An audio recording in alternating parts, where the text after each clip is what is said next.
Tes suara saya masuk? Masuk. Ya. Yuk, masuk. Selamat malam semuanya. Terima kasih atas waktunya, kesempatannya Mas Rizky.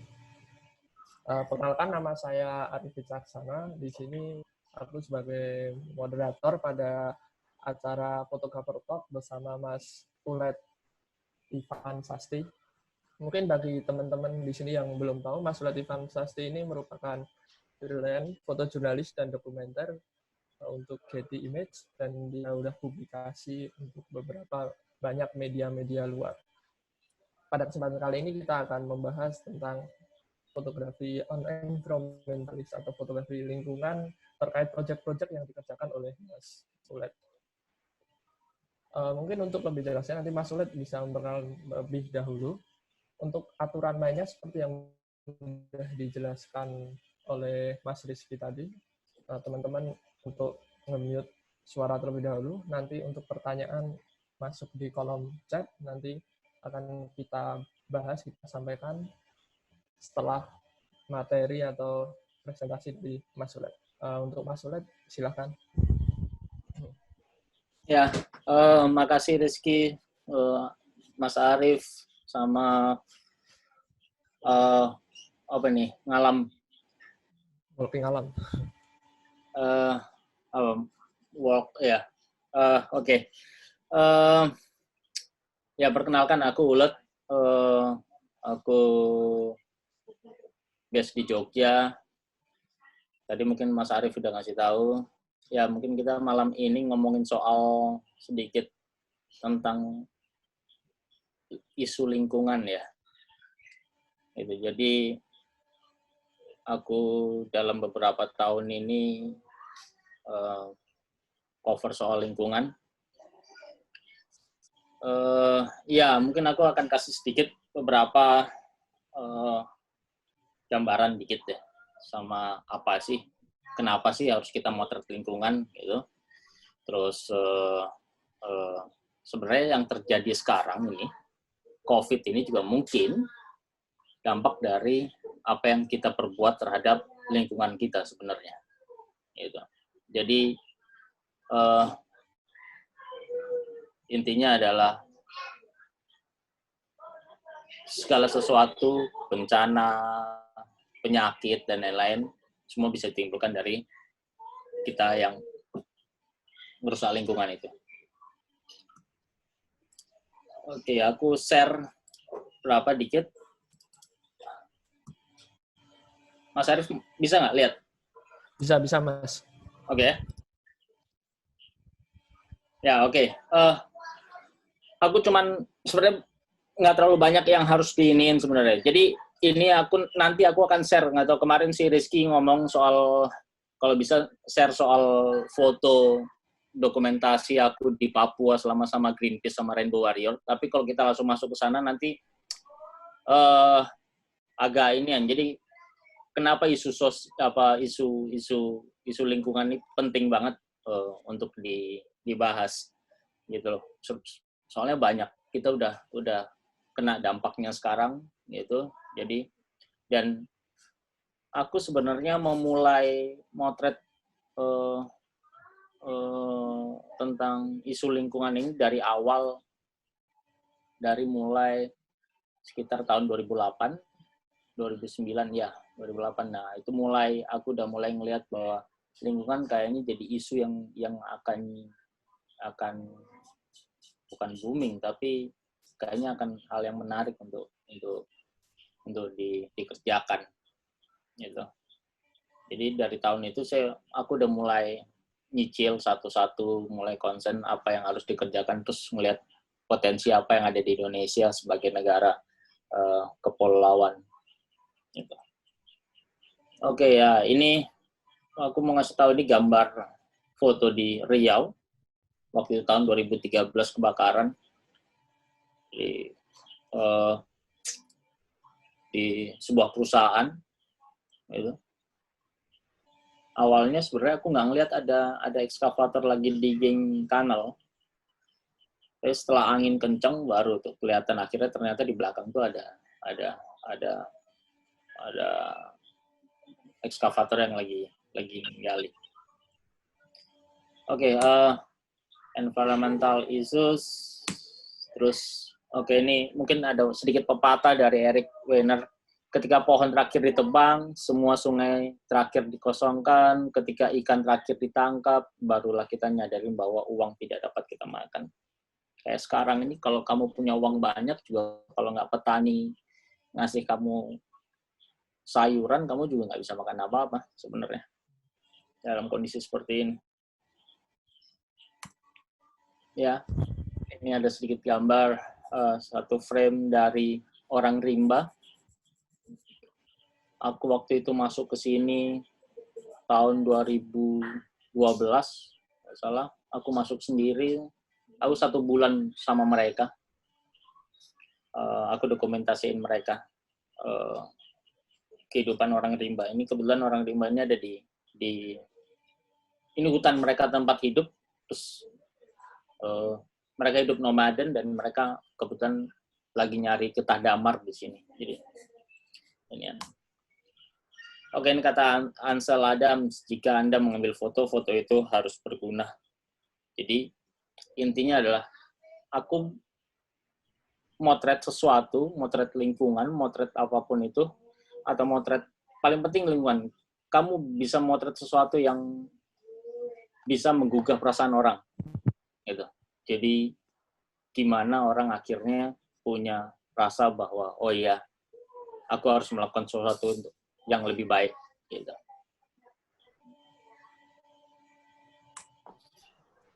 Masalah lingkungan apa aja itu. Jadi ya masalah lingkungan sebenarnya didefinisikan sebagai efek berbahaya bagi bumi dan sistem alamnya karena tindakan manusia. Sebenarnya kita manusia dengan rantai makanan, rantai yang paling tinggi, posisi kita paling atas. Jadi kita sebenarnya pemakan segala dan kita yang mau buat baik atau buat buruk sebenarnya. Itu pilihan. Jadi, nah sekarang bumi kayaknya lagi merecovery gitu. Ya, mungkin ya itu dampak dari apa yang kita lakuin mungkin ya. Oke, ini salah satu frame dari orangutan di ya kalau ngeliat ini akhirnya kebayang gitu. Kamu bisa membayangin bahwa kalau kamu jadi mereka, sekarang kamu ada di posisi mereka. Ketika kamu sekarang ada menjadi orang yang mengkarantina diri sendiri. Kalau kamu di lockdown, kalau pemerintah tegaskan lockdown, berarti kamu sama mereka sebenarnya. Orangutan ini ketika mereka juga masuk ke karantina. Gitu. Ini karena ulah kita, terus akhirnya mereka harus dikarantina. Gitu. Dan bisa membayangin bahwa sekarang diri kita ada di dalam rumah, berarti kita juga ada di karantina. Dan kita juga ada di sebalik ya karena ini aja ya. Jadi ya membayangkan bahwa ya kita semua ada, kita kena karantina juga, efek dari apa yang kita perbuat. Ini di SOTP Sumatera orangutan karantina. Ini di Kalimantan. Bukaan lahan untuk sawit sekitar Kalimantan Tengah. Jadi untuk bukaan sawit ini tahun 2012 atau 13. Oke, lanjut. Jadi apa aja sebenarnya masalah lingkungan. Jadi kalau kita mau bikin soal lingkungan apa aja gitu. Ngomong soal perubahan iklim. Jadi perubahan iklim itu dapat mempengaruhi semua orang. Jadi mulai apa aja. Jadi semua dampak ada di perubahan iklim itu. Nah, air, samudra maksudnya lautan, terus sama naiknya air permukaan laut. Nah, masalah air kayak kita contoh kekeringan kemarin. Kita tahun lalu aja kita udah kesulitan dapatin air. Aku dapat penugasan waktu itu harus orang saking kesulitan air di daerah Gunung Kidul, di daerah Pacitan, mereka harus ambil air masuk ke dalam gua.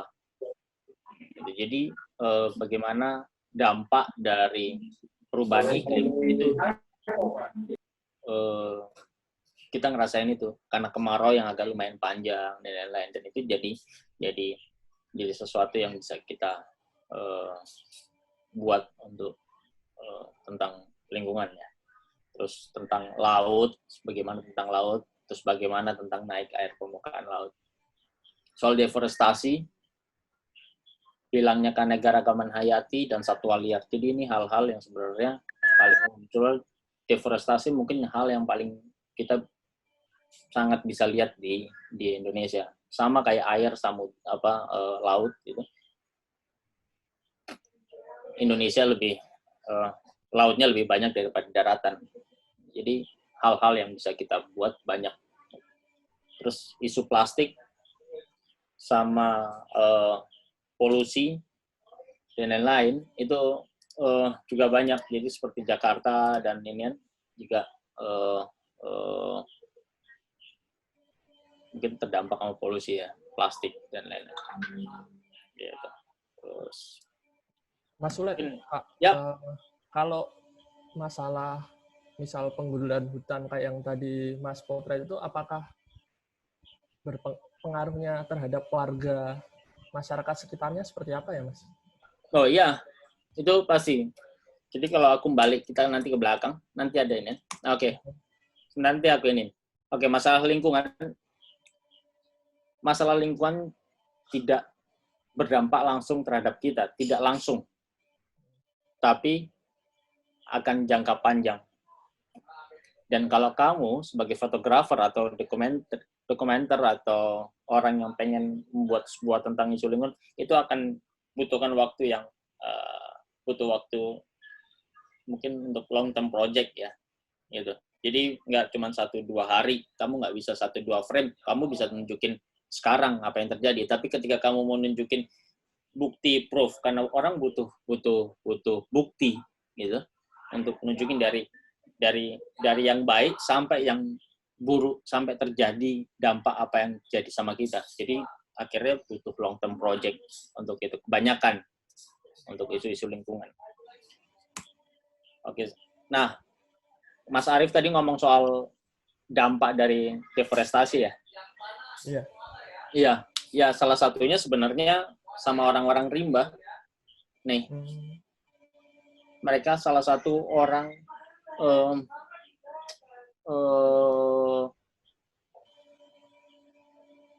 orang adat, orang yang hidup dari hutan, yang semuanya mereka ambil dari hutan. Ketika mereka sudah nggak punya apa-apa lagi dan hutan mereka sudah nggak ada, terus mereka mau kemana sebenarnya gitu. Dan mereka akhirnya dipaksa untuk, mereka nggak bisa sebenarnya, dipaksa dirumahkan, mereka punya rumah, dibuat rumah, tapi mereka nggak tinggal di rumah. Mereka nggak terbiasa tinggal di rumah. Gitu loh. Jadi akhirnya balik lagi ke hutan, tapi sudah nggak ada juga hutan yang mereka mau ini. Gitu. Mereka punya wilayah sebenarnya, wilayah kayak contoh orang rimba. Jadi ini aku sebenarnya bagian dari proyekku. Jadi bagaimana manusia dan hutan ada saling keterkaitan gitu, dan mereka salah satu yang aku ambil contohnya gitu. Jadi saat ini mereka juga udah kebingungan mau keluar dari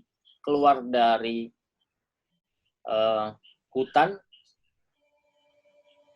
untuk survive, juga kebingungan juga gitu, dan mereka nggak diterima di masyarakat modern, banyak yang nggak diterima di masyarakat modern gitu. Jadi kesulitan ya di sini ada, nggak bisa ini, dan ya butuh resiko. Jadi yang sebenarnya mau dikasih ini adalah ya untuk buat sebuah dokumenter tentang lingkungan agak sedikit riskan ya, gitu, karena kamu harus agak butuh ada keberanian sedikit untuk bisa masuk ke daerah-daerah ini, sebenarnya rawan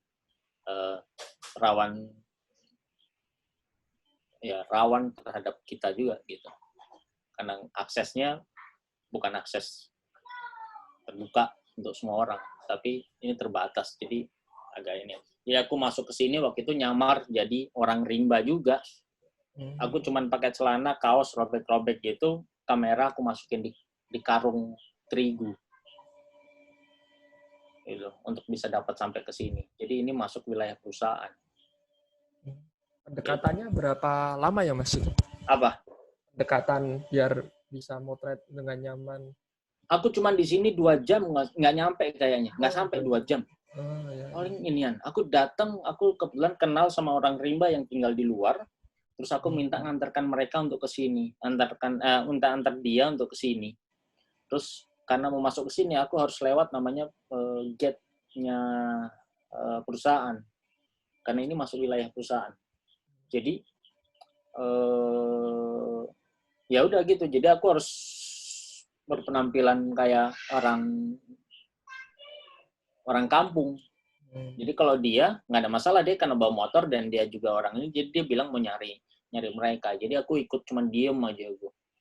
Udah sampai sini aku cuman bisa shoot beberapa frame, nggak lama deh. Kalau nggak sampai 2 jam malah. Aku cuman nggak banyak komunikasi. Aku karena mereka juga nggak komunikasinya juga nggak inian. Aku minta penghubung tadi untuk komunikasi karena mereka bahasa Indonesianya kan nggak bisa. Aku juga nggak bisa bahasa mereka, jadi aku cuma tanya beberapa inian, mereka ngapain di sini, sudah berapa lama di sini, gitu. Mereka baru nih di sini, mereka baru buka, gitu. Karena ini lahan yang baru dibuka sama perusahaan juga. Akhirnya habis selesai shoot udah aku balik, gitu. Jadi nggak bisa untuk pendekatan yang ini yang lebih nilai nggak bisa, gitu. Waktunya terbatas, gitu. Nah ini beda lagi, ini orang rimba yang ada di sawitan. Orang rimba yang sudah keluar dari hutan mencoba untuk kita bertahan hidup di luar, tapi di kebun sawit orang. Jadi ini landak ya, hasil buruan mereka terus untuk dimakan. Ini mereka hidup di bawah sawit gitu. Punya TV. Akhirnya mereka udah mengenal dunia udah banget. Tapi untuk masuk inian sama orang modern sama orang luar ya agak ada gapnya gitu, nggak bisa langsung inian masuk gitu karena mereka dianggap orang dari hutan ya gitu.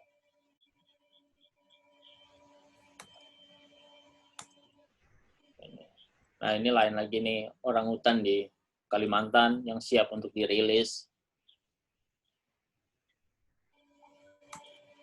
Ini juga di Kalimantan sama Bos F. Ini di Sumatera ikut untuk rescue orang hutan. Nah ini salah satunya isu plastik juga gitu. Indonesia salah satu pengimpor plastik lumayan dari Eropa, Amerika, negara-negara luar. Setelah Cina nutup gerbangnya. Ini Surabaya. Salah satu pekerja di situ. Nah ini bakar sampah gulungan. Jadi sampah itu dibakar sama mereka karena gulungan itu ada kawatnya dan itu bisa dipakai. Jadi selama berminggu-minggu mereka bakar ini. Dan ini luar biasa. Toksiknya luar biasa nih. Ini karena sampah plastik yang dibakar ya. Gitu. Oke. Ini di Banyuwangi. Waktu itu ngerjain story ini buat ada ini di koran di luar, penuh sampah semuanya, muncar. Terus kayak ini juga plastik, dan ini ada hubungannya semua sama akhirnya sama ngomong plastik sama ngomong ocean. Itu bagaimana akhirnya plastik nyemarin air nyemarin makanan gitu, lari ke ikan, dimakan sama ikan makan sama kita, dan akhirnya kita yang kena, terus kita yang repot sendiri sekarang. Semua sebenarnya dari kita juga gitu. Nah, ini salah satu story tentang kenaikan air laut. Ini juga sama Mas lokasinya kayak yang sampah. Ini di Demak gitu. Ini di Demak. Kalau yang tadi ini di Semarang, ini di Muncar. Itu. Ini di Demak. Aku lumayan keliling. Ini di Pekalongan. Mereka tetap tinggal di rumahnya. Jadi kalau air pasang, mereka udah hidupnya seperti ini. Nah, ini hutan di Papua. Gitu. Sampai sini ada nggak? Atau aku terlalu cepat ya? Tadi Mas screen-nya agak delay dikit Mas tadi Mas. Agak delay Mas screen-nya. Oh gitu. Iya. Jadi teman-teman barusan ada beberapa yang screen-nya telat tadi. Nggak sempat ngelihat. Gitu. Aku harus ulang. Mungkin foto-fotonya aja Mas diulang Mas. Mungkin di slideshow aja Mas Rizky. Oke, di slideshow aja ya. Oke. Sebentar. Slideshow gimana tuh?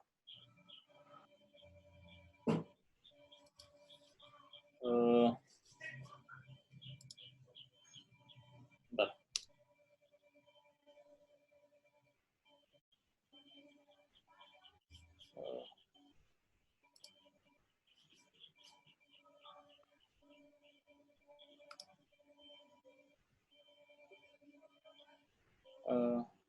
Bagaimana biar dia jalan slideshow-nya? Aku nggak ngerti. Oh, ini di PowerPoint Mas ya? Oh, di Iya. PowerPoint kayaknya harus satu-satu deh, nggak bisa Iya, dia kan nggak bisa tuh. Iya, Iya. ya.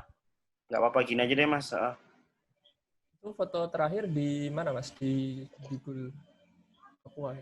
Yang mana? Yang terakhir Sorry. yang Iya, ini di Papua. Ini di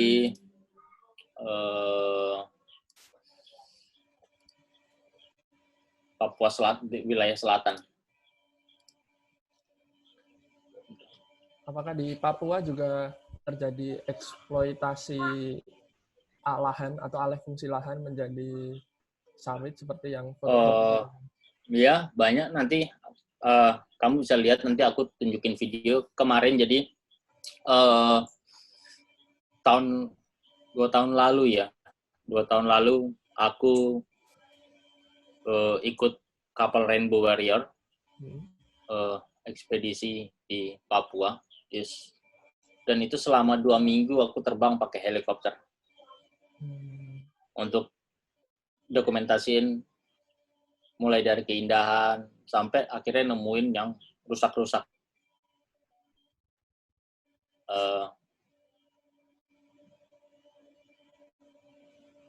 Gitu. Jadi sebenarnya untuk isu lingkungan butuh waktu gitu, dan sebenarnya butuh, dan kita akhirnya ngambil resiko untuk itu banyak. Kamu mau masuk ke dalam untuk menembus akses itu butuh, nggak bisa kita baru terus kita main masuk aja gitu. Itu agak sedikit berisiko, karena sebelum kamu masuk kamu harus tahu riset dulu seperti apa. Ketika aku masuk ke dalam, orang-orang seperti apa, aku akan ketemu orang-orang seperti apa, dan nggak semua orang itu akhirnya welcome sama kamu, nggak, karena itu mereka sadar bahwa yang mereka lakuin itu adalah sesuatu yang buruk gitu. Jadi kamu nggak akan dapat akses yang semudah itu juga, nggak gitu. Butuh, ya akhirnya ada beberapa yang akhirnya butuh keberuntungan. Kayak waktu itu pernah aku harus dokumentasiin pembukaan lahan di Riau. Jadi aku nggak tahu harus bagaimana masuknya. Aku juga udah nyamar jadi orang desa, pakai sarung apa semua tutup, itu masuk naik motor landang itu masuk ke dalam. Kamu udah ngeliat tuh lagi pembukaan gitu. Nah, tapi kalau kamu dari jauh, kamu nggak akan dapat gambar yang kamu mau gitu, karena proses ekskavator itu dia lagi narik tanaman lagi dicaplok gitu, ambil gitu, pohon ditebangin gitu. Terus akhirnya aku ngambil risiko, beraniin diri untuk mendekat ke sana gitu. Jadi pas mendekat terus ditanya mau ngapain, aku juga bingung sebenarnya. Aku ngapain ya? Mau ngeliat-liat aja, aku bilang. Sebenarnya kalau ngeliat-liat aja sebenarnya juga nggak mungkin, karena ngapain kamu ngeliat-liat, ini agak jauh dari jalan raya gitu, dan ini jauh lumayan, kamu harus masuk lewat sungai gitu untuk dapat akses ke sana. Aku bilang, udah, aku akhirnya jujur tuh, aku ngomong, aku bilang saya dari Jogja, sama bos orang security ininya, kontraktor ininya, aku bilang aku dari Jogja Pak, ke Riau, terus pengen tahu seperti apa sih buka lahan buat sawit, aku bilang gitu. Oh, senang banget deh. Oh, dari Jogja, oh saya pernah ke Prambanan, pernah ke Borobudur, bla bla bla. Ya udah silakan ayo kalau mau motret apaan gitu. Malah diajak. Dan udah dapat enak banget. Aku dapetin di ekskavator lagi jalan apa semuanya. Jadi ya untung-untungan juga kalau inian. Berarti selain akses juga keberuntungan menentukan ya, Mas? Ya, tapi kamu juga harus tahu mana yang kira-kira kayaknya bisa deh gitu. Kamu ikutin ya feeling aja, insting kamu gitu. Ada Mas, juga ini yang nggak gitu. Ya kamu datang, security datang, udah kamu kejar-kejaran, lari-larian. Kalau kamu ketangkep, mungkin resikonya kamera kamu dibuang atau kamu kena masalah karena kamu udah trespassing. Ini yang kamu udah ngelewatin batas. Untuk masuk ke dalam, kamu nggak lewat jalur yang jalur resmi, kamu masuk lewat jalur tikus. Gitu. Jadi kamu sebagai penyusup ke dalam gitu. Jadi paham. ya gitu. Masih ada lagi nggak, Mas? Ada. Gambar-gambar selanjutnya. Ya, oke, tak stop dulu nih ya. Sampai sini ya. Iya, boleh.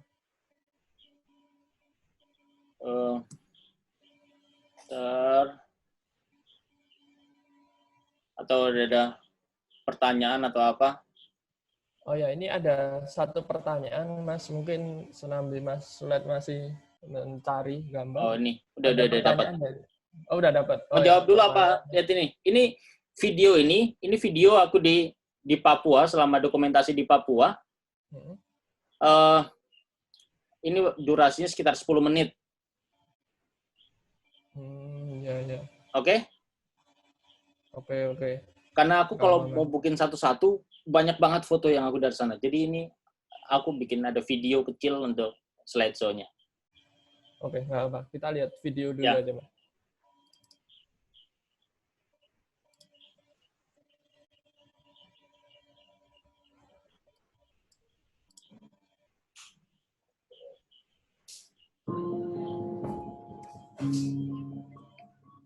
Suaranya masuk nggak?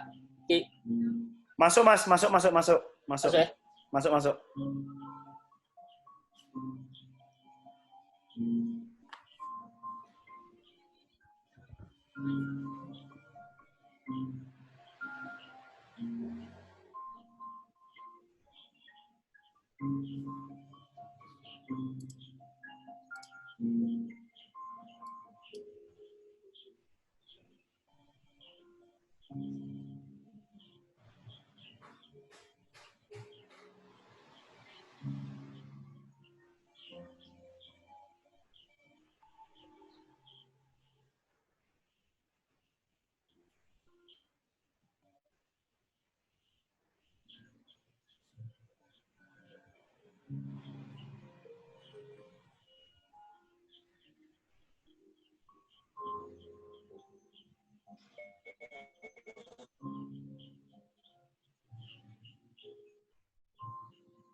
Oke. Halo semua. Halo, halo. Ya, Keren Mas, keren.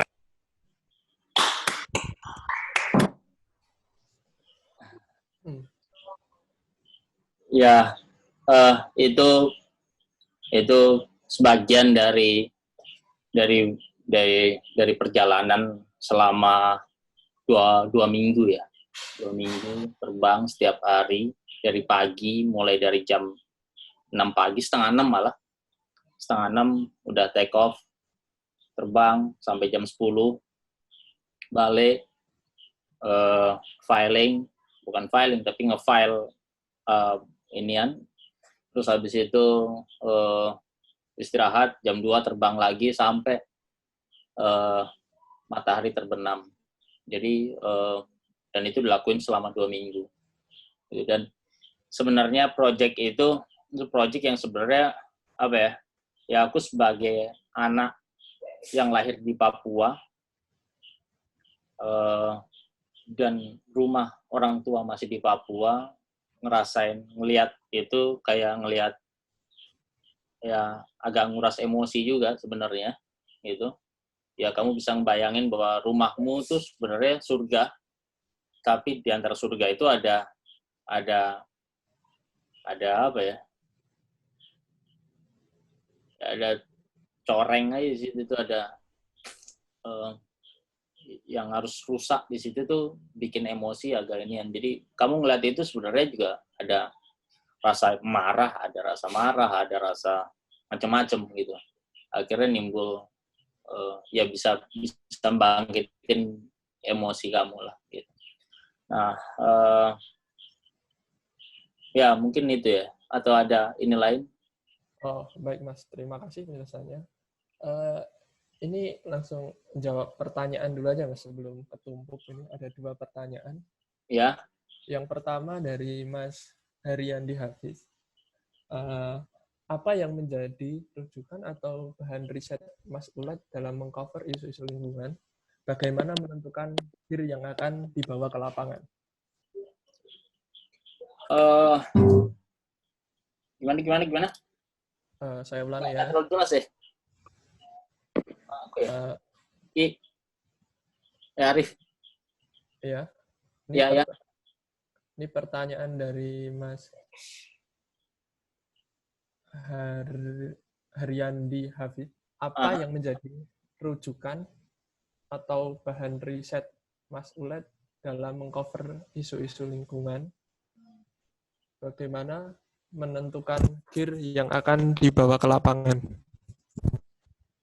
Oke. Ya, sebenarnya kalau isu apa terkait inian, sebenarnya aku nggak terlalu ngikutin perkembangan. Tapi maksudnya kalau kamu mau bilang isu lingkungan ya sebenarnya itu aja gitu loh. Kita ngomong deforestasi, ngomong plastik, kamu kalau ngomong motret plastik pasti kamu pergi ke tempat sampah, ke tempat pembuangan sampah, motret recycle gitu. Sebenarnya nggak ada yang terlalu atau hal baru sebenarnya nggak. Sekarang bagaimana cuman kamu nyari angle-angle baru atau tempat-tempat baru yang perlu kamu explore. Yang tadinya tempat itu misalnya contoh kita ngomong deforestasi sekarang, kalau menurut data deforestasi Indonesia lumayan baik katanya gitu, tapi kita nggak tahu ya gitu, semoga baik gitu. Terus sekarang kenapa aku pengen banget bisa ke Papua ini gitu, karena aku udah ngeliat bagaimana Sumatera, aku sudah cover Sumatera dan kebanyakan aku jalan sama NGO dan sama Greenpeace sama NGO environment lainnya gitu. Jadi mulai dari Sumatera, Kalimantan itu sudah penuh dengan sawit. Dan aku cuma punya mimpi bahwa aku bisa ke Papua, motret tapi nggak usah motret, cukup motret yang indah aja gitu loh. Saya bisa nunjukin bahwa kita punya segi ada optimis gitu bahwa ini yang harus kita selamatkan. Jadi paling pergi ke tempat-tempat baru untuk nunjukin hal baru, terus untuk ngelengkapin projectmu seperti itu sih. Gitu. Kalau untuk yang inian nggak ini. Itu untuk gear sebenarnya ya gearnya untuk hitungan hampir sama kayak wildlife photographer ya. Kamu butuh lensa tele, butuh super tele misalnya 400 mili, ya minimal 70-200 lah itu minimal gitu. Selebihnya lensa wide. Jadi yang untuk dibawa ke lapangan. Tapi aku rata-rata yang banyak aku pakai paling 70-200 lensa normal karena aku banyak ngelakuin investigasi masuk ke dalam. Gitu. Jadi nggak mungkin bawa lensa besar kecuali aku memang shoot untuk wildlife-nya gitu mungkin ya. Gitu. Oke, baik. Pertanyaan dari Mas Haryandi Hafid sudah terjawab. Mungkin kalau ingin masih tanya lagi bisa masuk di grup chat. Berikutnya Mas ada pertanyaan dari Mas Furkon. Ya. Ini pertama penugasan Mas Ulet yang pertama mengcover isu lingkungan yang mana? Sebelum itu, apakah sudah mengerjakan proyek foto serupa atau proyek personal misalnya? Ya, aku sebenarnya dari awal karirku, aku udah berpikir soal lingkungan ya gitu. Ya mungkin aku hidup dari keluarga bapak, kebetulan almarhum bapak peneliti itu, dan hidupnya sering masuk hutan, dan aku dulu kecil di Papua. Jadi sebenarnya nggak terlalu ini sama ini. Jadi maksudnya aku senang sama lingkungan gitu. Jadi cuma berpikir terus ngeliat beberapa kasus mulai dari tahun 2000-an, 2001 mulai inian, terus masuk sampai 2005 yang mulai aktif gitu inian. Terus ngeliat kok kamu bermulai karir, kamu harus nunjukin sesuatu yang kamu bisa dapetin isu yang bagus apa sih dari Indonesia gitu. Kenapa? Apa yang bisa kamu lakuin di Indonesia? Dan kebetulan aku suka sama isu sosial, isu tentang lingkungan dan budaya. Nah, kenapa nggak masuk lewat lingkungan gitu? Yang kamu butuh dan itu jadi masalah dunia sebenarnya. Gitu. Jadi awal-awal karir seperti itu. Kalau aku masuk lewat nunggu momen, misalnya nunggu momen spot news atau apa, aku nggak bisa. Karena kamu mau karir awal jadi fotojurnalis, kamu butuh sesuatu yang untuk bisa dongkrak kamu cepat apa gitu. Kamu buat sesuatu apa gitu. Nah kebetulan aku waktu itu juga nggak sampai yang masuk pelusuk ke hutan-hutan. Aku buat story-story atau cerita-cerita ringan sosial, tapi yang inian soal lingkungan.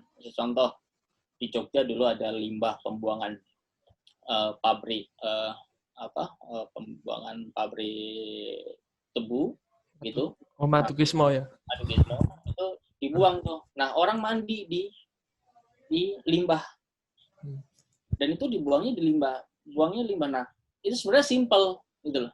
Aku buat itu simple. Orang berendam di situ dan menganggap bahwa limbah ini baik untuk kesehatan. Gitu. Ya, aku bukan ahli ini terus berbicara soal itu baik atau tidak, tapi menurutku itu limbah, dan itu limbah sudah dibuang, dan itu dibuang di selokan, dan nggak tahu limbah itu larinya kemana. Iya kan? Dan orang mandi di situ dan dianggap sebagai bisa mengobati. Ya, menarik dari segi keyakinan orang. Gimana orang mau sembuh, orang mau inian, ya mulai dari situ buat yang kecil. Habis itu buat tentang plastik, sampah, pergi ke pembuangan sampah dan ngikutin lain-lain. Nah dari situ mulai dapat, akhirnya ketemu sama, akhirnya dilihat gitu di Getty, terus di lain NGO lain yang tertarik juga, akhirnya mulai aku bisa. Karena masuk ke lingkungan kayak gini-gini, misalnya hutan dan lain-lain, kalau kamu nggak tahu apa-apa, kamu nggak punya akses apa-apa soal data, kamu nggak bisa masuk. Gitu. Karena wilayah-wilayah ini yang aku tadi bilang, wilayah yang sebenarnya wilayah yang protek, wilayah bukan wilayah bebas. Gitu. Kamu bisa masuk kemana aja gitu. Kamu masuk ke Taman Nasional aja, kamu butuh surat. Kamu ngapain ke Taman Nasional? Kamu harus bayar yang cukup mahal untuk masuk ke Taman Nasional, untuk ambil gambar. Kamu dari media mana harus bayar. Aku harus bayar, misalnya harus ini bayar. Dan itu ya agak lumayan nih, wong kita mau motret burung-burung bagus disuruh bayar 20 juta, suruh bayar gitu. Jadi aku nggak tahu bagaimana ininya, tapi ya aksesnya nggak semudah itu gitu. Jadi aku perlu wadah untuk aku biar bisa dapetin itu gitu.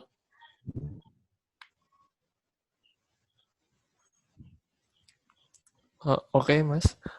Berikutnya ini ada pertanyaan dari Ciki. Mas, gimana ya cara kita membuka percakapan terhadap penduduk lokal untuk memotret di daerah-daerah tersebut? Apakah kita langsung to the point aja, atau kita mengaku dari komunitas foto, atau gimana, Mas? Apakah mungkin ada langkah yang lebih luas? Gimana ya? sebenarnya sih kalau komunitas mana aja bisa deh. Kamu ngomong soal kamu mau dari mana aja kayaknya terima kalau komunitas ya. Apa komunitas-komunitas misalnya komunitas, maksudnya komunitas kan ini orang adat ya, kan gitu ya. Kalau komunitas misalnya masuk ke suku Dayak dan lain-lain untuk bagaimana pola hidup mereka sekarang dengan hutan atau tidak gitu. Sebenarnya kalau kamu buat dokumenter tentang mereka sebenarnya menarik dan kamu nggak perlu ngomongin macam-macam. Kamu bilang aja kamu datang mau buat sesuatu yang baik kok. Kamu mau buat soal baik kok, gitu. Jadi kalau menurutku jujur aja, nggak harus apa ada bikin cover cerita kamu sendiri sebagai apa, nggak perlu gitu. Jadi jujur lebih enak gitu. Ya. Berarti mending jujur dari awal ya, Mas. Iya, itu lebih enak. Jadi akhirnya kamu juga bisa dapat akses malah kalau tahu ini ya. Itu. Oke, terima kasih. Ini Mas Ciki atau Mbak, ini udah dijawab pertanyaannya oleh Mas Ulet. Berikutnya ada pertanyaan lagi dari Mas Bisma Septalisma. Hampir sama sih tadi pertanyaan. Gimana untuk mendapatkan akses ke tempat-tempat liputan seperti itu? Adakah pengalaman yang kurang menyenangkan saat peliputan?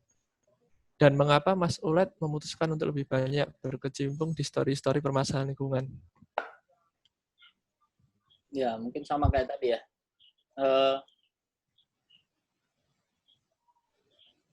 Untuk bisa masuk itu perlu inian. Jadi ya itu aku perlu mereka kayak macam Greenpeace atau LSM lingkungan lainnya yang kamu bisa pergi ke sana. Misalnya contoh kayak orang rimba tadi. Aku bisa masuk ke komunitas orang rimba, aku masuk melalui Warsi. Gitu. Warsi itu di Jambi. Jadi iya, jadi aku ke mereka untuk bilang aku punya pengen buat story tentang ini gitu, orang rimba bagaimana, dan aku pengen buat tentang mereka. Ya udah kalau kamu mau buat, kita bisa fasilitasi apa yang bisa kamu kasih sama kita. Ya semua ada ya kayak sistem barter gitu. Kamu mau ngasih apa, kita bisa kasih apa gitu loh. Karena sebenarnya kan aku bukan di hire sama mereka, tapi aku punya memang aku inisiatif mau masuk. Tapi kalau kamu masuk sendiri, kamu nggak bisa sampai ke dalam dan kamu nggak bisa dapat akses itu baik. Gitu. Ketika kamu sama mereka yang sudah lama itu inian sama si orang rimba. Jadi ketika kamu dibawa sama mereka, kamu lebih gampang dan mereka lebih tahu bagaimana cara ketemu orang rimba, cara bagaimana komunikasi dengan orang rimba, bagaimana kamu bisa ya apa yang kamu mau kemungkinan bisa kamu dapetin gitu untuk proyekmu.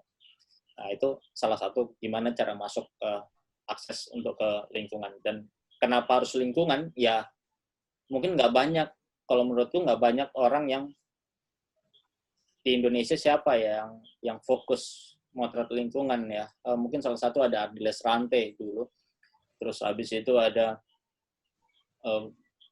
Om Caca mungkin lebih ke wildlife, terus ada fotografer sebenarnya di fotografer Australia yang nge-base di Indonesia, ada Paul Hilton yang sebenarnya juga fokus ke inian. Terus ada videografer, ada contoh si Nanang Sujana, ada orang dari Invis, dari apa, dari mereka sebenarnya, dan itu nggak terlalu banyak gitu. Jadi akhirnya kita siapa yang biasa motret ke hutan, siapa yang biasa motret aerial, siapa yang biasa motret, akhirnya kita punya orang-orang itu tahu, oh dari si A, si B gitu. Jadi ya lewat jaringan sebenarnya gitu. Terus untuk pengalaman yang kurang menyenangkan saat peliputan? Aduh, banyak juga ya. Mulai di kejar-kejar security gitu, masuk sampai yang pernah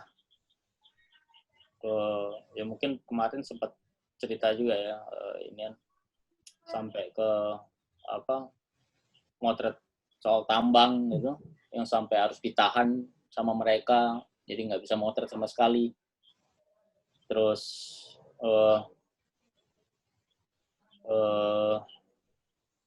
Salah satunya itu paling resiko sebenarnya ya ketemu akhirnya bukan security benar, tapi security dari perusahaan atau apa. Itu yang paling ini. Akhirnya kamu nggak tahu kamu akan jadi seperti apa atau gimana nantinya. Itu yang paling rawan. Dan itu sebelum itu sebenarnya semua harus diperhitungkan. Jadi maksudku kamu nggak asal masuk gitu. Oh, aku mau ke A, B, ke daerah ini atau apa, terus kamu main masuk aja nanti di dalam. Nggak bisa kayak gitu. Kalau masuk kayak gini, kamu harus tahu aksesnya siapa, kamu yang bawa siapa, orang yang bawa ini kenal baik nggak lokasi, gitu. Terus ya, di dalam kamu akan ketemu siapa. Kalau ketemu warga lokal, oke. Kalau ketemu security atau ketemu apa, kamu harus covernya apa, kamu harus bilangnya apa. Gitu. Jadi kamu sudah harus nyiapin itu semua. Jadi nggak asal bisa masuk aja. Jadi kamu mempersiapkan itu banyak. Gitu. Itu sih. Oke, ini menyambung. Jadi ini pertanyaan dari Mas Haryo Gaban. Pemotretan Mas Ulet ini cukup berbahaya. Apakah Mas Ulet dibekali asuransi dari media atau klien? Jika iya, apa yang harus diperhatikan? Iya, setiap penugasan aku selalu minta untuk dapat klaim asuransi karena wilayah dan wilayah covernya juga wilayah yang berbahaya ya. Jadi kebetulan aku juga punya asuransi sendiri untuk aku. Terus kedua, si klien atau yang ini juga menyediakan itu sebenarnya gitu. Dan kamu juga ketika itu sudah ada sebenarnya, dan mereka juga nggak mungkin akan mengambil resiko yang terlalu resiko yang sangat besar untuk kalau memang itu nggak terlalu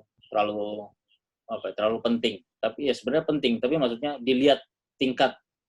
Oke, kamu misalnya contoh, kamu kalau keluar motret ke sana, keberhasilanmu untuk bisa kembali adalah 99% atau berapa persen, dan itu semua dihitung.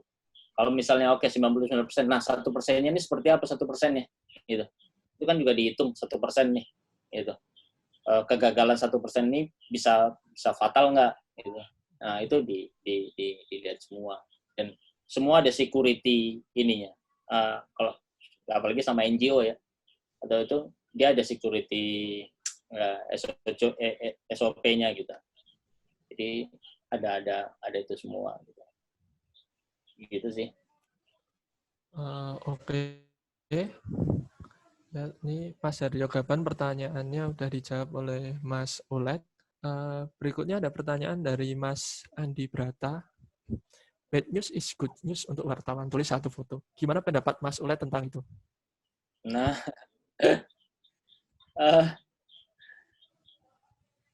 ya iya, itu nggak di ini juga ya, bad news is good news, tapi ya kamu juga nggak berharap sesuatu yang buruk juga kan, gitu.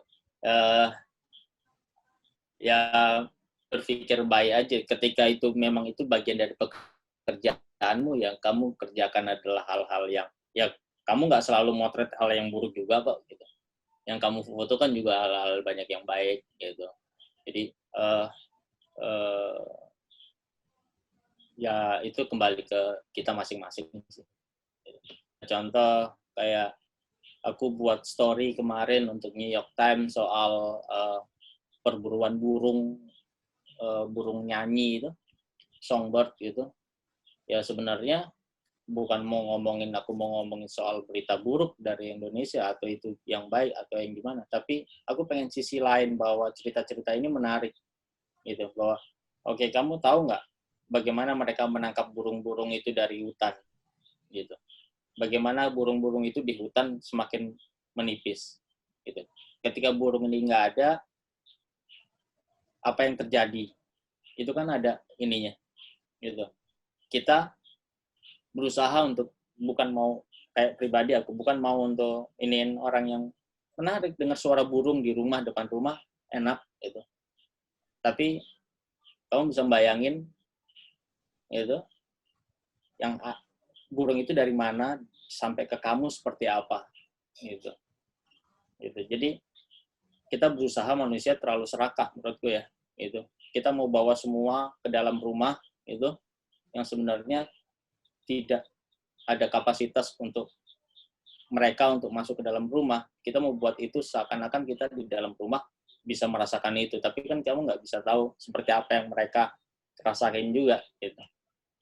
Sebenarnya pengen cerita soal itu, bukan mau untuk ini loh, ini jelek, ini enggak gitu. Ini ya cuman nunjukin bahwa apa yang ada seperti ini loh, gitu. Cerita-cerita isu ya gitu. Begitu Mas Arief. Ya, terima kasih Mas Sulet. Ini Mas Andi Brata, pertanyaannya dijawab oleh Mas Sulet. Berikutnya ada pertanyaan dari Mas Doni. Kapan nih foto bukunya dibuat dalam bentuk fotobook? Kapan? Belum, lagi dalam tahap ya sebenarnya kalau nggak ada COVID sebenarnya tahun ini sebenarnya ada proyek besar soal ini sebenarnya gitu. Bukan buku tapi ada ini lain gitu. Tapi gara-gara ini ada COVID jadi akhirnya semua harus ditunda mungkin. Ya, mungkin sepertinya lebih ke ini ya. Aku pengen ngasih tahu ke orang lebih ke campaign ke orang bahwa apa yang terjadi dengan kita gitu. Kita sebagai negara keempat populasi terbesar di dunia. Terus hutannya juga ketiga terbesar setelah Brazil, Kongo dan Indonesia, hutan tropis gitu. Dan itu kenapa masalah lingkungan sangat-sangat menarik di Indonesia. Gitu. Kalau kita lihat macam kebakaran kemarin, contoh di Amazon, contoh kebakaran di Australia. Australia bukan kebakaran hutan, tapi lebih ke semak belukar. Nah, beda dengan di Indonesia yang hutan, tapi ada gambut, dan gambut punya peran yang sangat penting buat kita untuk menjaga ekosistem. Gitu. Jadi salah satunya itu, dan banyak yang kamu mau kerjakan misalnya tentang lingkungan di Indonesia. Kamu ngelihat Indonesia luas lautnya lebih banyak daripada daratnya gitu, dan banyak yang bisa dieksplor tentang apa yang terjadi dengan mereka. Contoh, nggak usah jauh-jauh ngomong, mungkin bukan isu lama, bukan isu baru, kayak contoh orang Bajau, bagaimana mereka hidup sebagai orang Bajau laut yang sekarang mungkin ngalamin kesulitan gitu ketika air laut berubah terus gitu. Mereka salah satu yang terdampak. Contoh Jakarta aja gitu. Kenapa Jakarta harus dipindah? Kita terlalu serakah misalnya, contoh dengan air, pengambilan air yang terlalu konsumsi air yang banyak gitu, lumpur, akhirnya dia tanahnya semakin turun dan akhirnya lama-lama di bawah permukaan laut. Dan itu isu yang sebenarnya mudah untuk ini.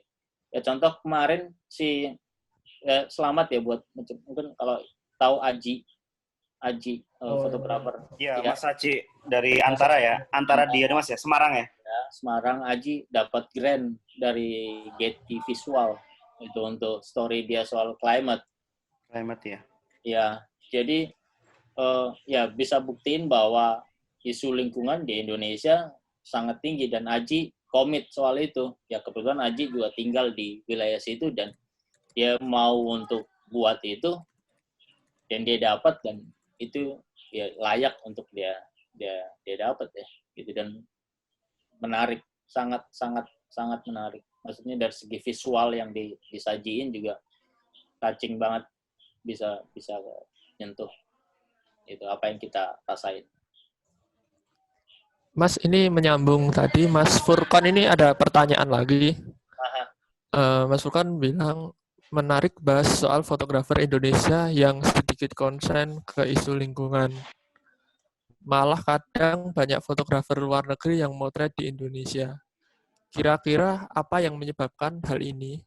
Akses jaringan publikasi mungkin, atau terbatasnya media dalam negeri yang publis soal isu lingkungan?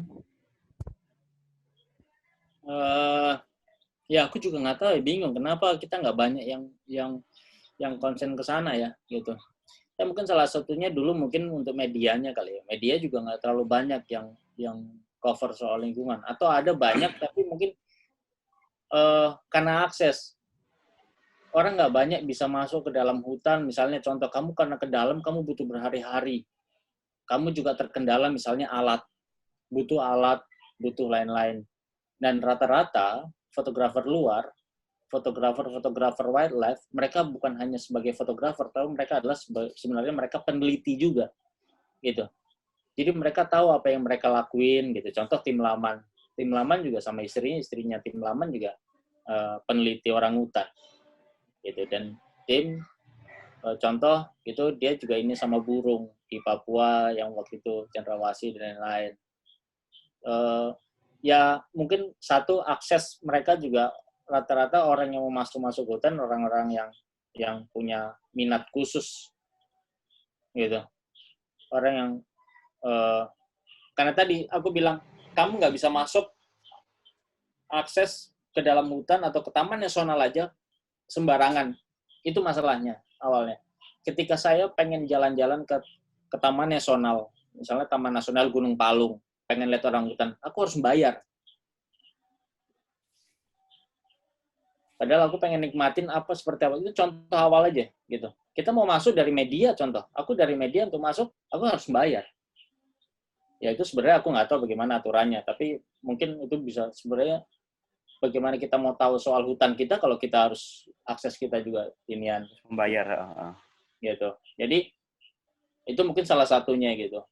Terus kedua, alat juga mungkin jadi problem juga. Orang berpikir untuk masuk ke dalam untuk motret wildlife, terus kamu alatmu harus alat yang gearmu harus lengkap banget, enggak gitu. Jadi ini, oh ya salah satu ada contohnya Rere ya.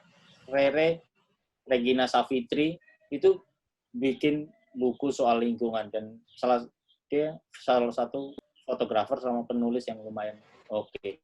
Gitu. Dia berani untuk ngambil resiko untuk melihat apa yang sebenarnya terjadi dengan masalah kita gitu. Dan dia mau ambil resiko itu untuk masuk dan dia akhirnya dapat akses kok gitu.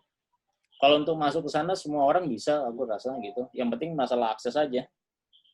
Itu kamu bisa masuk pintu ini ya kamu bisa ini. Gitu. Ya agak minat khusus ya. Orang yang udah terjun ke lingkungan kebanyakan orang yang fokus memang harus ke sana. Kalau dia udah kepecah yang lain jarang.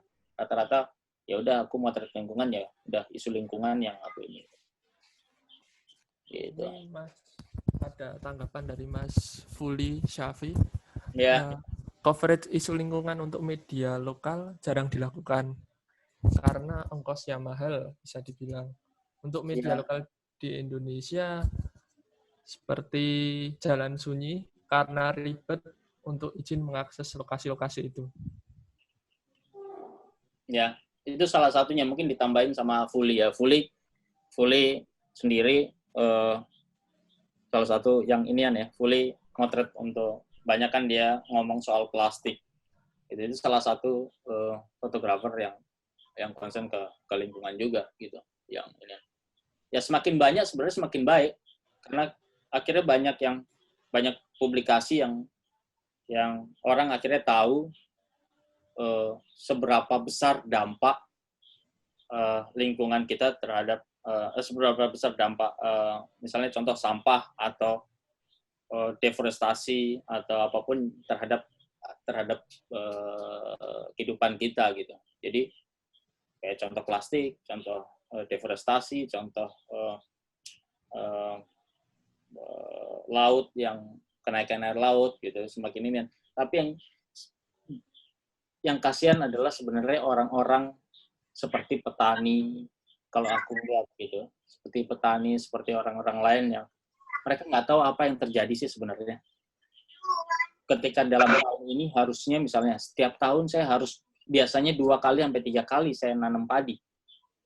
Tapi kenapa tahun ini saya cuma 1 kali? dia nggak ngerti apa itu global warming, gitu.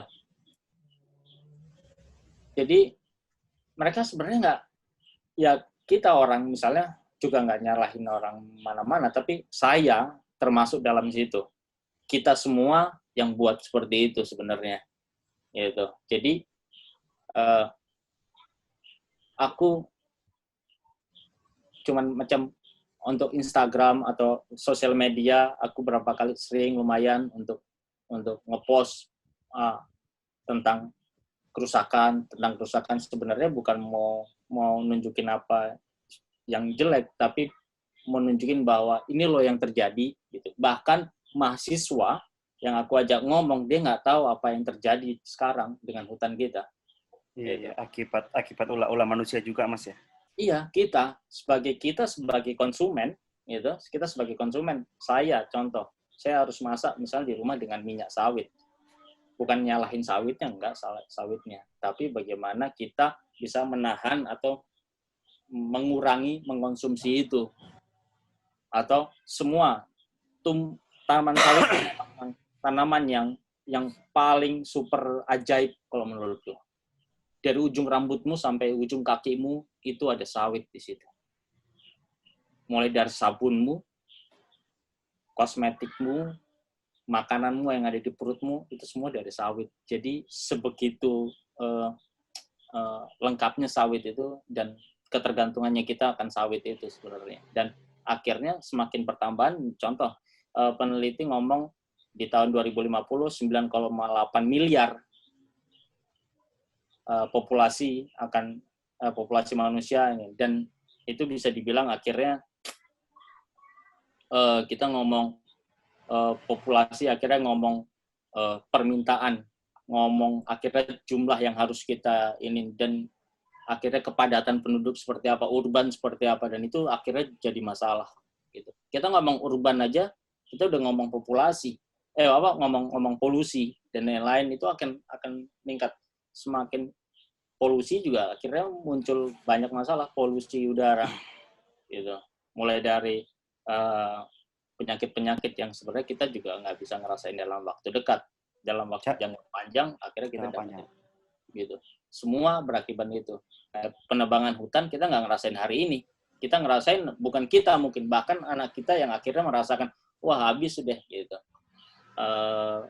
Dampak dari itu, misalnya longsor, banjir, dan lain-lain, dan itu terjadi sekitar 20 tahun atau 30 tahun kemudian, gitu. Jadi bukan di dalam jangka waktu pendek seperti itu. Jadi ya bagaimana semua bisa, kalau menurutku bagaimana semua bisa berjalan buat sesuatu yang cukup, gitu, bukan sesuatu yang lebih, tapi bagaimana kita cukup dengan oke, ini cukup, gitu. Jadi sebenarnya proyekku adalah proyek serakah, itu proyeknya, gitu. Jadi lebih ke bagaimana kita sifat manusia, termasuk saya, gitu, kita manusia ya paling serakah, gitu. Jadi semua mau kita ini kan, gitu sih. Jadi ini Mas ya, Arif moderator, aku masuk bentar ya. Jadi Ya, Mas Sulet, jadi bisa dikatakan tentang proyek environmental itu peran juga nggak hanya Mas Sulet aja ya, tapi peran semua orang untuk lebih mengedukasi tentang dampak lingkungan ini nggak bisa kita rasakan setahun 2 tahun, tapi bisa 10 tahun 5 tahun gitu ya. Betul. Kan aku melihat proyek ini, aku rasa proyek yang isu-isu yang sangat, emang kita kalau nggak ada kepedulian pribadi, aku rasa sampai kapanpun lingkungan juga bakal hancur gitu loh. Yep. Dan itu juga bakal ulah manusia sendiri kayak gitu, betul, kan. Betul. Dari aku sambil bertanya, dari Mas Sulet pribadi, ada nggak sih semacam goal bahwa Mas Sulet kan udah bergabung bersama beberapa NGO lingkungan yang aku rasa itu sudah sangat expert di bidangnya ya. Ada nggak goal yang dalam artian Mas Sulet tuh pengen menyadarkan manusia, terutama kayak tadi kayak petani atau apa, dengan karya-karya Mas Sulet ini loh.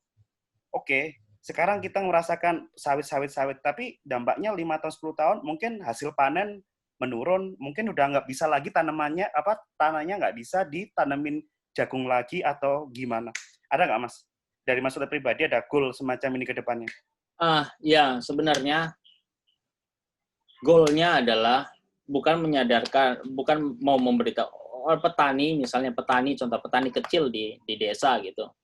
Mereka harusnya tahu di bulan ini akan ada musim uh, uh, hewan ini, gitu ya, gitu. Tapi kenapa bulan ini nggak ada hewan ini yang muncul, gitu. Tapi ternyata hewan lain yang muncul, wabah, misalnya jangkrik dan lain-lain. Nah, mereka kan bukan mau menyadarkan mereka apa yang terjadi sekarang, tapi bagaimana sekarang sebenarnya kita menyadarkan orang-orang yang dengan konsumsi lebih. Kita orang-orang kota misalnya, contoh, yang punya yang lebih yang sifat konsumtif. Itu sebenarnya. Jadi kamu ke orang desa, dia butuh apa sih? Aku bukan mau ini, tapi dia akan semua serba terbatas deh. Gitu. Jadi dia sebenarnya bukan yang jadi goalku, bukan mereka, tapi goalku adalah bagaimana memberitahu orang semuanya bahwa apa yang sedang terjadi sekarang itu goalnya. Aku bukan mau ngomongin oke, kita merubah dan semua jadi zero, semuanya zero gitu. Enggak. Itu mustahil untuk bisa zero karena kita punya sifat manusiawi yang sangat-sangat egois setiap orang. Tapi bagaimana memberitahu dan memberi pesan ke orang bahwa ini loh yang terjadi. Dan orang-orang itu ada sebenarnya di kota. Gitu. Yang dengan punya sifat konsumtif yang sangat tinggi. Dan mereka nggak sadar bahwa yang mereka lakuin adalah hal yang buruk. Gitu. Wong aku beli dan itu disediakan kok. Gitu. Ya udah gitu. Ketika kamu beli itu berarti kan kamu ini produsen ini kan terus ketika permintaan tinggi, produsen ini kan dia akan menaikkan daya ininya terus. Ketika kamu butuh sabun terus dan itu konsumsi sabun sekarang saat ini ya, contoh.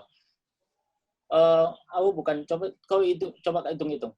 Ketika semua orang di pinggir jalan banyak tempat cuci tangan. Dulu cuci tangan cuma ada di rumah. Tapi sekarang setiap jalan ada tempat cuci tangan dan di situ ada sabun.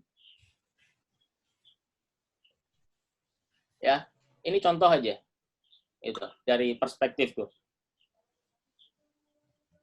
Berapa besar jumlah sabun yang dalam satu hari yang dibeli sama orang?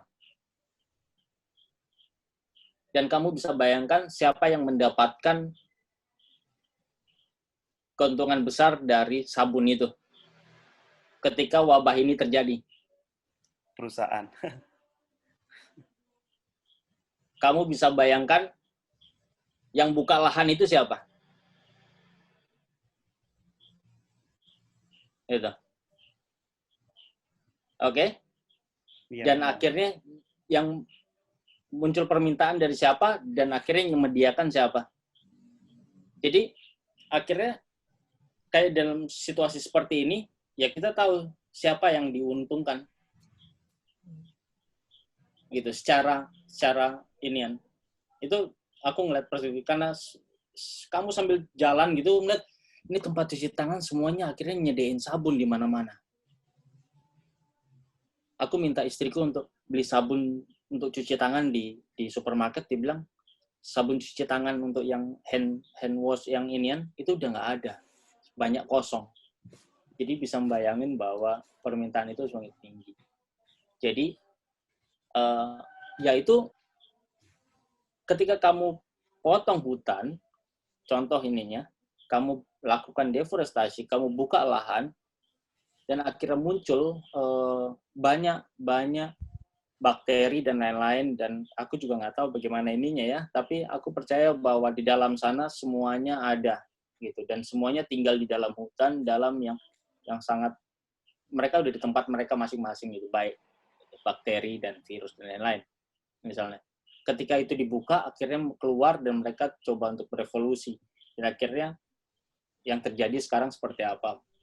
Mungkin seperti itu ya, gitu. Di luar konspirasi lain-lain gitu, misalnya ininya. Baik, Mas Ulet, ini masih ada pertanyaan lagi nih dari Mas Galih Herlambang. Mas mau tanya, setelah penugasan ini ditayangkan di media, dampaknya apa pada Indonesia di luar negeri, dan di fotografer sendiri? Terima kasih. Ya, setelah ini publish, sebenarnya ya aku nggak tahu dampaknya seperti apa, tapi sebenarnya pengen ada kebijakan-kebijakan dari pemerintah atau dari pemegang-pemegang keputusan dan lain-lain untuk bisa melihat bahwa apa yang terjadi sebenarnya. Gitu. Ya, intinya adalah kamu buat sesuatu, aku sebagai fotografer, aku bukan sebagai juru kampanye. Gitu. Aku bukan juru kampanye atau aku bukan seorang aktivis, aku bukan aktivis. Aku cuma seorang fotografer sebenarnya, hanya untuk melakukan pekerjaanku sebagai fotografer untuk meng-capture apa yang terjadi dan sebagai apa yang jadi masalah. Itu semua akan kembali lagi sebenarnya ke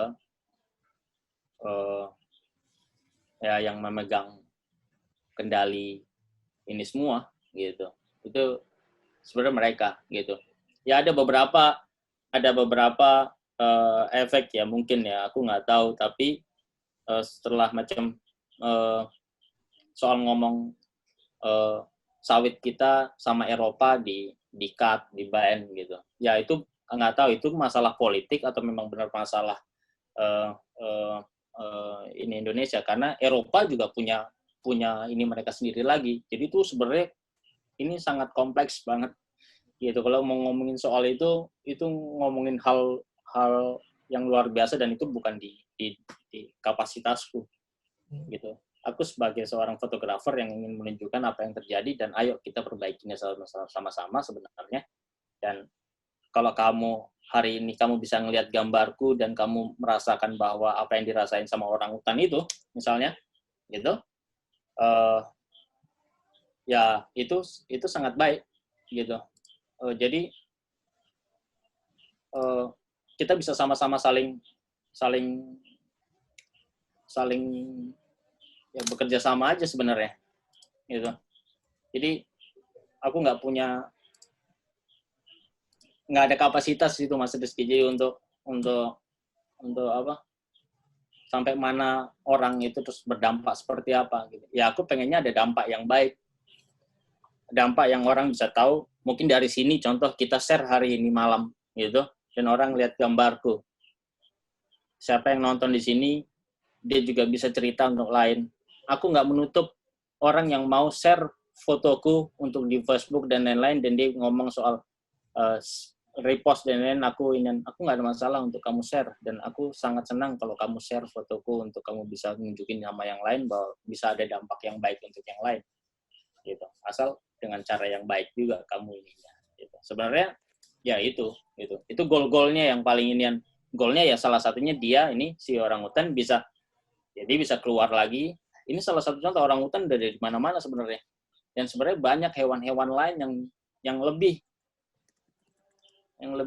apa ya lebih ini daripada orangutan. Mereka sebenarnya jadi konsumsi juga nih orangutan gitu. Ya, jadi fotografer di sini lebih sebagai pemantik ya Mas. Iya gitu. Aku ya tugasku cuma di situ gitu. Aku cuma sebatas di situ kerjaku gitu. Jadi aku bukan itu udah urusan orang lain gitu. Jadi aku lebih ya udah, ini yang aku bisa buat, semoga orang bisa ada tergugah hatinya gitu. Oke. Mas, ini ada pertanyaan lagi dari Nur Rohim Laras Setia. Mas mau bertanya, Bapak saya bekerja keluar masuk hutan, tapi hutan tanam industri. Saya pernah buat foto story tentang isu Bapak yang bekerja sebagai supir kayu blok. Apa yang bisa saya kembangin lagi dan perlu saya pahami dan saya pelajari terkait itu? Pengalaman hidup saya kecil ikut Bapak dan sekarang saya ikut lagi sangat berbeda. Iya, menarik tuh. Ya aku nggak tahu sejauh mana yang udah kamu buat ya sebenarnya. Tapi yang bisa kamu explore, misalnya dari kecil bapakmu kerja di hutan tanam industri gitu. Terus apa yang terjadi berdampak sama dirimu, gitu. Terus sama ngelihat kalau mau dikembangin produk apa sih yang bisa dihasilkan dari sana, gitu. Yang kita manfaatkan seperti apa gitu. Dari hasil hutan itu sebenarnya nggak ada yang salah kok. Di situ semua orang punya pekerjaan dan punya hidupan yang inian gitu. Jadi susah juga ya. Maksudnya ya story-nya udah sampai mana yang dibuat sama dia sebenarnya gitu. Si Mbak inian. Tapi story itu menarik ketika kamu ya lebih ke personal ya, ngomongin personal bahwa lingkungan gitu ada di rumah dan saya juga berperan di situ misalnya contoh gitu. Karena orang tua bekerja di hutan industri terus seperti apa gitu. Yo menarik.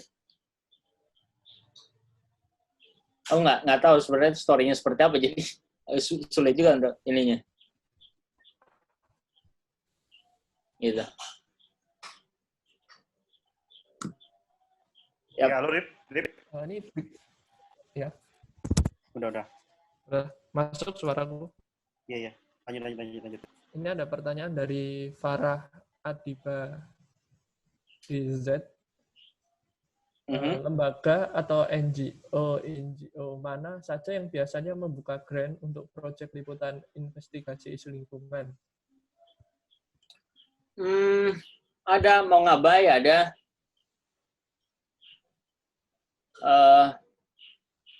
berapa ya? Mau ngabai ada, termasuk salah satunya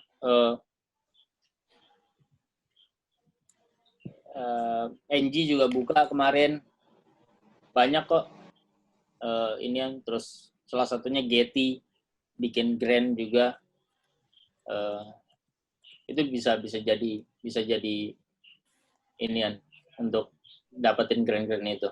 Jadi sebenarnya menarik ketika bisa dapat grant itu karena mereka kasih uang yang lumayan besar, kayak macam Getty kemarin kasih 10.000. Dan itu sangat besar tuh untuk satu partisipan yang bisa lolos. Kalau nggak salah mau ngapain itu berapa kemarin ya? Ada NG juga kayaknya 5.000 atau 7.000 ya. Kalau nggak salah ya. Gitu. Nah, ini ya. Gitu. Jadi banyak ya Mas sebenarnya NGO. Banyak. NGO, media gitu ya. National Geographic media, Getty media, mau ngabai itu media. Itu mereka bikin grant untuk environment isu itu.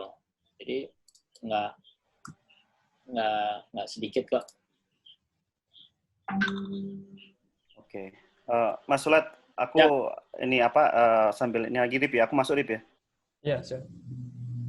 Tadi ada pertanyaan ada statement menarik dari Mas Sulat ketika hutan lindung di Indonesia ini kan agak berbelit-belit masalah perizinan dan masalah ini ya. Ketika kita mau menikmati, mau kita mempelajari hutan kita sendiri, malah kita itu malah terbatas dengan akses-akses yang mungkin harus bayar, harus ini, harus gitu.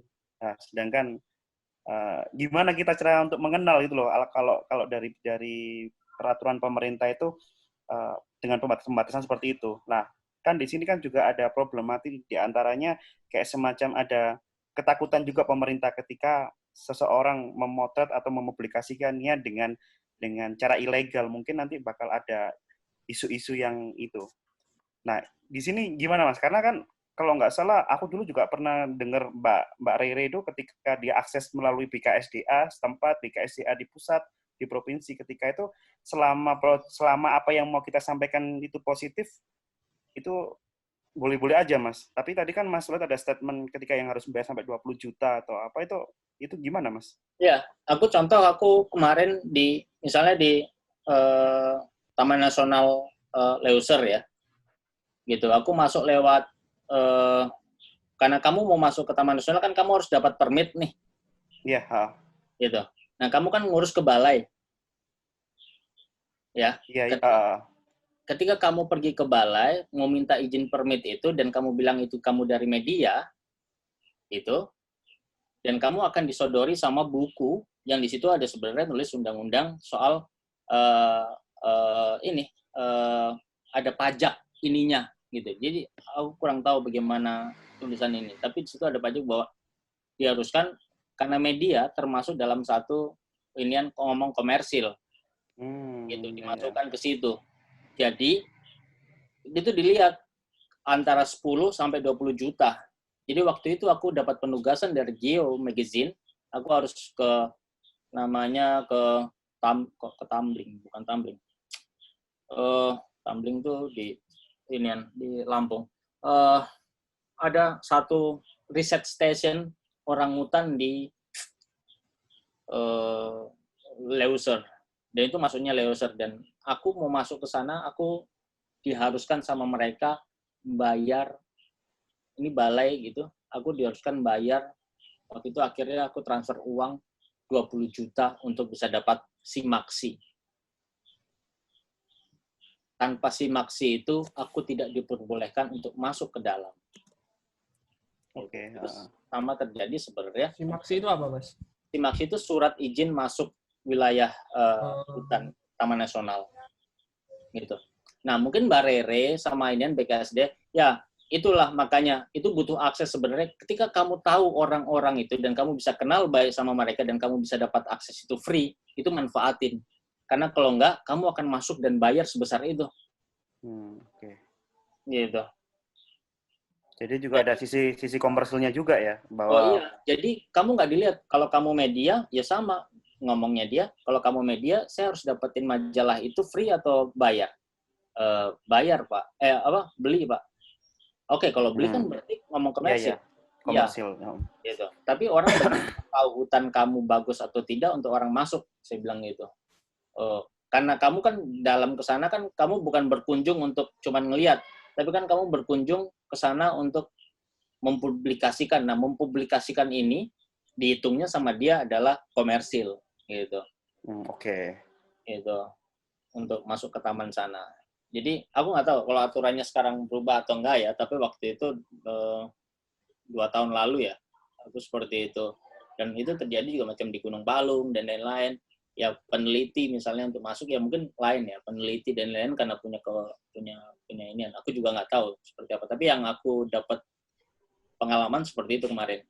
Itu jadi aku harus bayar segitu. Terus aku bilang ya kalau aku kesini sama Universal atau Disney untuk buat di hutan sini dengan kamera yang besar-besar itu juga sama gitu. Sama aja. Itu mereka juga harus bayar gitu. Berarti aku media yang ini juga ya sama. Ya seperti itu. Oke. Ya mungkin kalau teman-teman media akhirnya yang punya kedekatan inian yang akhirnya kenal dengan orang-orang setempat atau apa mungkin lebih enak ya gitu. Jadi bisa masuk kayak contoh kamu misalnya ke taman ke Gajah gitu di Lampung, Waikambas. Kamu masuk ke sana, kalau kamu shoot motret dan kamu nggak ini harusnya kamu kena bayar. Itu ada. Tapi kalau kamu kenal sama ini yang baik, kamu masuk ya silakan. Ya kamu cukup bayar berapa lah, tapi kamu bisa dapat ini ya. Gitu. Oke. Ya, kita masih punya waktu 5 menit lagi ya? 5 menit lagi ya. Mungkin teman-teman yang di rumah ada yang mau bertanya lagi? Mungkin jika nggak ada pertanyaan, mungkin aku ada pertanyaan satu lagi, Mas. Ini menarik juga sih. Aku mungkin pertanyaan tertutup bisa, Rip ya? Atau jika ada lagi, Rip? Tadi udah terjawab semua kayaknya ya? Iya, udah terjawab semua. Cuman beberapa ini Mas Fuli nanggepin aja. Mungkin dari sini Mas Fuli bisa jika ingin ada mau menanggapi juga dengan isu-isu environmental ini, karena isu ini kan juga sangat menarik untuk dibahas nih. Oke. Ini yang kemarin di Kalimantan tuh Mas ya? Ini Kalimantan yang tahun lalu ya? Iya ya, yang waktu rame-ramenya ini ya kebakaran tuh ya? Ya Bapak ini ya agak pasrah juga rumahnya ya. Hampir kebakar. Oke. Mas, ini berhubung gak ada yang tanya, aku aja lah untuk pertanyaan terakhir ya. Selama Mas Surat bekerja sebagai fotografer di fotografer lingkungannya atau aktivis lingkungan, musuh terbesar lingkungan ini siapa sih Mas sebenarnya Mas? Bisa di-share nggak ke teman-teman kita semua? Musuh terbesar lingkungan? Iya, musuh terbesar ini apa ini, Mas? Manusia musuhnya. Manusia ya? Selain manusia nggak ada ya? Ini manusia sendiri Nggak ya, ada. jadi musuh Iya, terbesar ya? iya, iya toh. Apa Iya, dong? heeh. Manusia emang ya. Mau ya kita sendiri sih sebenarnya musuhnya. Kita yang buat itu kok semuanya. Ya kalau menurutku ya, Heeh. nggak ada musuh lain harimau. Contoh, satu nyawa orang mati karena hiu, hiu itu akhirnya dicari. Jadi contoh. Heeh. Terus ada berapa ratus hiu dalam atau berapa ribu hiu yang dibunuh dalam satu hari. Oke. Ya sebenarnya kita yang jadi paling inian ya. Bertanggung jawab apa atas apa yang terjadi sekarang sebenarnya kerusakan lingkungan musuhnya adalah kita. Lingkungan musuhnya lingkungan ya kita. Terbesar juga manusia berarti, Mas. Ya iya. Jadi bisa dikatakan ya baik lagi ke ini ya, kesadaran manusia lagi ya terhadap lingkungan ya. Seberapa penting lingkungan bagi manusia gitu. Ya gitu. Ya kalau Berarti kamu beranggapan bahwa lingkunganmu baik-baik aja nggak ada masalah, ya bukan berarti di tempatmu yang nggak ada masalah. Tapi ya ketika kamu di tempatmu baik-baik, masalah itu baru ada di tempat lain. Dan kamu tinggal tunggu kapan ada masalah itu datang di tempat kamu sebenarnya. oke. Gitu. Jadi kayak contoh, karena semuanya berputar, misalnya contoh kebakaran besar atau di mana, kamu mungkin kamu yang bakar hutan di sini. Gitu. Tapi ketika angin itu membawa asap itu ke tempat lain, kamu di sini yang bakar, kamu nggak kena asapnya. Gitu, di Jogja misalnya yang bakar. Tapi yang kena dampak misalnya Malang, yang kena asapnya. Ya aku baik-baik aja sini bakar ini. Kamu samping rumahmu bakar sampah. Yang teriak-teriak asapnya kan kamu. Iya, iya, iya. Gitu. Ya dia baik-baik aja nggak ngerasain asap. Buang anginnya ke sana, dia nggak mungkin nyari angin yang ngarah ke rumah dia. Dia pasti bakar sampah ketika angin itu ngarah ke tempat lain. Gitu. Ya contoh sama kayak kita. Memang susah dan perlu disiplin kok menurutku ya. Aku aja juga jujur, aku bukan orang yang sini, tapi aku juga jujur, aku juga sulit untuk memanage misalnya disiplin untuk contoh buang sampah aja. Buang sampah. Buang sampah aja. Ketika aku harus memilah sampah itu untuk meringankan beban yang lain, misalnya di rumah, aku harus memilah sampah dan ini sampah makanan dan ini sampah makanan, sampah basah, sampah kering, dan sampah yang bisa digunakan kembali, itu aja udah sulit. Karena kita nggak punya kebiasaan dari itu, gitu. Jadi, ya sebenarnya itu dari ngomongin kebiasaan sih sebenarnya, gitu, Mas Rizky. Ketika kita ngelakuin itu karena kebiasaan, dan kita disiplin soal itu, kayaknya ya kita bisa buat sesuatu ya nggak usah gede lah ininya, kita bisa bikin sedikit inian sesuatu yang baik gitu aja paling gitu. Oke. Baik Mas Ulet. Karena waktu udah habis, aku mau mencoba menyimpulkan dari pemaparan Mas Ulet tadi, dari awal kita berdiskusi kurang lebih 1 jam. Ada beberapa hal yang menarik yang saya catat. Yang pertama, kerusakan lingkungan yang menyebabkan usia.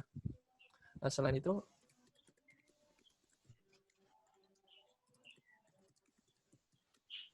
Halo Rip, suaramu delay Rip kayaknya Rip.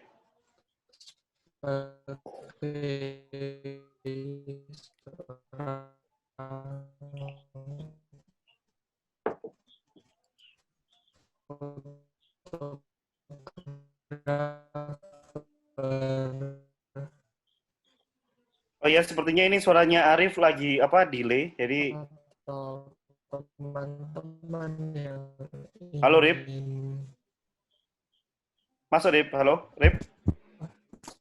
delay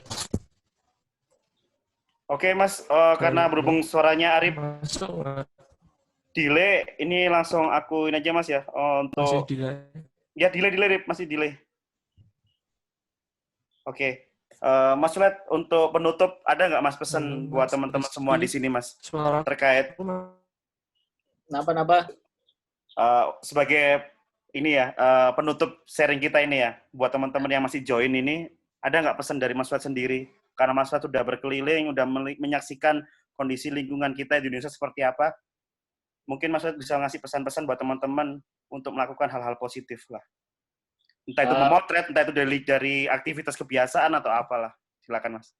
Ya, paling apa ya? Ya kalau yang baru mau mulai misalnya untuk masuk ke isu lingkungan gitu, coba dari hal sekitar dulu gitu. Apa yang lingkungan sekitar kita seperti apa, dokumentasi sekitar kita gitu, apa yang inian gitu. Baru mungkin awal itu step awal ya. Lihat apa yang ada di sekitar kita. Habis itu mulai coba untuk melihat apa sih yang terjadi, isu lokal isu tapi bisa global gitu karena semua masalah lingkungan sebenarnya akan terkait, kita ngomong A ngait ke B ke C dan D dan seterusnya gitu. Kita ngomong kerusakan hutan akan berakibat ke dampak A B C D E F. Kita ngomong soal plastik di laut akan berdampak ke bla bla bla gitu. Itu semua akan berdampak dan semua saling terkait gitu. Nah, ya paling untuk pesan sebenarnya aku juga bukan ini pesan jadi ini ya. Bukan motivator lah Mas. Bukan Yang intinya motivator. pesan untuk tetap berkarya, mengabarkan di lingkungan atau apalah gitulah. Gitu. Ya paling itu tadi, buat sesuatu dokumentasi atau apa yang kamu bisa ada di lingkungan kalian, buat gitu.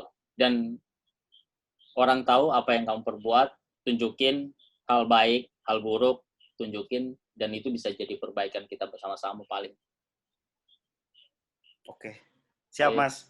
Sangat masuk dan sangat menyentuh banget lah Mas. Thank you banget. Jadi teman-teman karena ini moderatornya sepertinya kehilangan sinyal. Jadi untuk diskusi malam ini kita akhiri di sini. Bagi teman-teman yang tadi ketinggalan atau mungkin sedikit delay, ini nanti bisa disaksikan lagi di YouTube ya, di YouTube-nya Walking Alam.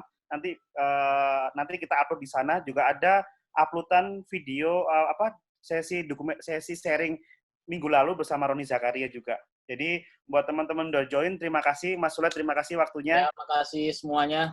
Sampai ketemu lagi Mas, sampai ketemu lagi dan ditunggu proyek-proyeknya lagi Mas. Ya, makasih, tetap sehat semuanya.